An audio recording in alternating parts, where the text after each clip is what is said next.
several vehicles kind of blocking half the road, and I saw a man standing by a running vehicle in a driveway being detained by agents that were unnamed, masked. I assume they were ICE agents. And I started observing and recording, standing well back from the scene. There was maybe 15 other community members. They were neighbors, people I recognized. And then I heard a neighbor say, "There's a kid." And my heart just dropped.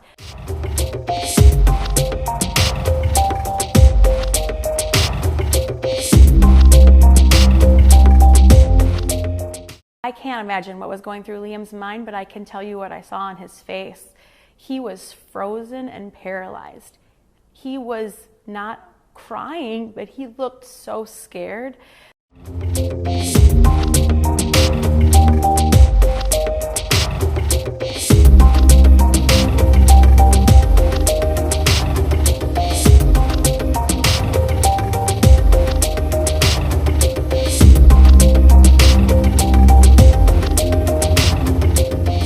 I actually saw this terrible story while I was coming to Minneapolis. We had just left Toledo, Ohio this morning for an economic messaging event. And I see this story, and I'm a father of a 5-year-old, actually, a 5-year-old little boy. And I think to myself, oh my God, this is terrible. How did we arrest a 5-year-old? Well, I do a little bit more follow-up research. And what I find is that the 5-year-old was not arrested, that his dad was an illegal alien. And then when they went to arrest his illegal alien father, the father ran.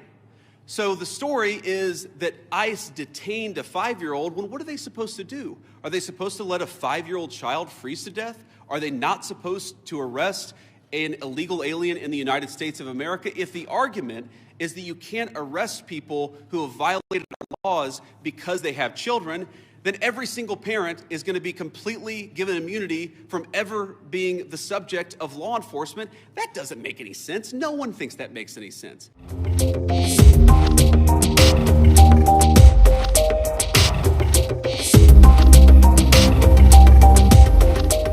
Community member was not a criminal. We have heard from the school district's press conference and from the family's lawyer that they were in the legal process following all the steps toward asylum seeking. They had no deportation orders. It is not right for a dad to go pick up his son from preschool, drive home, and as he's getting out in his driveway, be swarmed with officers. That is not the right way to go about enforcement. And the son to be taken away from and knocking at the door alone. We've heard later that his mother was in the house and that she was scared to open the door. There's so many ways that we could put the safety of our children first instead of this terror and this disorganized. Even on the scene, the officers were asking, what are we doing? What are we doing? Like, they did not have any plan to take care of this child's safety.